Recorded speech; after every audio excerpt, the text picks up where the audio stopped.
सुनहरीपुर गांव में एक आलीशान हवेली थी, ठाकुर हवेली। उस हवेली की मालकिन थी दुर्गावती देवी, जिन्हें सब दुर्गा सासू मां कहकर बुलाते थे।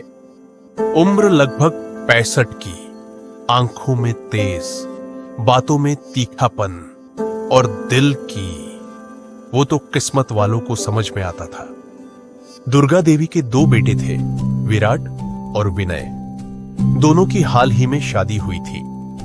बड़े बेटे विराट की पत्नी थी रूपा, गोरी, पढ़ी लिखी, शहर की, सुंदर और चुलबुली। छोटे बेटे विनय की पत्नी थी चंपा, सांवली, गांव की, सीधी सादी, थोड़ी शर्मीली लेकिन बेहद मेहनती। दुर्गा देवी मन ही मन रूपा से ज्यादा प्रभावित थी, क्योंकि समाज ने उन्हें यही सिखाया था, जो गोरा है वही प्यारा है।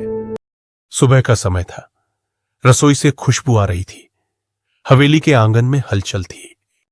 रूपा ने अपने स्मार्टफोन पर इंस्टाग्राम के रील्स देखे, फिर जल्दी से एक सेल्फी ली। वहीं चंपा रसोई में झुकी हुई रोटियां बेल रही थी। रूपा, चाय बन गई? बस मम्मी जी, ले आती हूँ। माँ जी, मैं गर्मा गर्म पराठे भी ला दूं? तू रहने दे। रूपा है ना, वो समझती है हमारा स्वाद। आपके लिए low sugar high taste tea, mummy ji. Rupa की बातें, उसका अंदाज दुर्गा देवी को खूब भाता था। वहीं चंपा की सादगी उन्हें हमेशा बोझ जैसी लगती थी। एक दिन रूपा और चंपा दोनों रसोई में थी। वैसे चंपा, तुझे मम्मी जी से बात करने की आदत नहीं ना?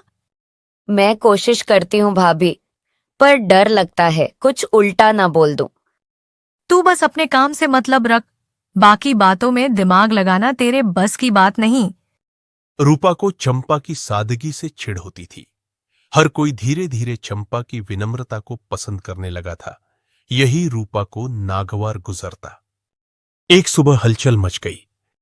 मेरी सोने की अंगूठी गायब है, अलमारी में रखी थी। घर में कोई बाहर का नहीं आया माँ? मम्मी जी, उस दिन चंपा ही रसोई में थी, वहीं आप अंगूठी रखती है ना? नहीं माँ जी, मैंने कुछ नहीं किया। मैं तो दाल बना रही थी।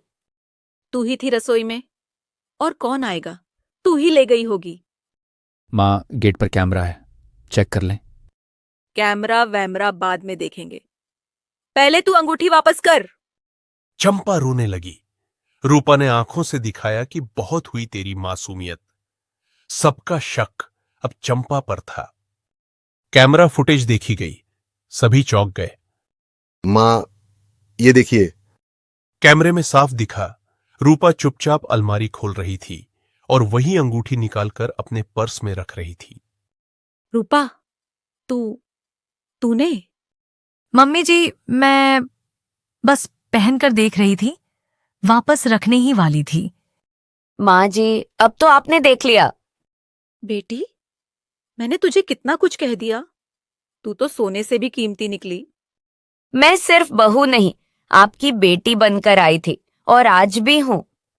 मैं जलती थी, क्योंकि सब तुझे पसंद करते थे। मैंने बहुत गलती की। अगर मन साफ हो जाए तो रिश्ता फिर से जुड़ सकता है। अब घर का माहौल बदल चुका था। रूपा और चंपा साथ में रसोई करती थीं। सासू मां अब सबके लिए चाय बनवाती थीं, कभी रूपा से, कभी चंपा से। आज चंपा बनाएगी पराठे और रूपा रोटियां। जो गोल नहीं होगी उसे नंबर कट। तो मेरी रोटियां तो आउट ही समझो मम्मी जी। मैं सिखा दूंगी भाभी। हवेली में अब ठाके गूंजते थे, जहां रंग, रूप, जात नहीं, सिर्फ भावनाएं थीं। कहते हैं, रंग रूप से नहीं, मन से रिश्ता बनता है। एक सास ने जब आंखें खोली तो दोनों बहुओं को एक नजर से देखा और घर स्वर्ग बन गया।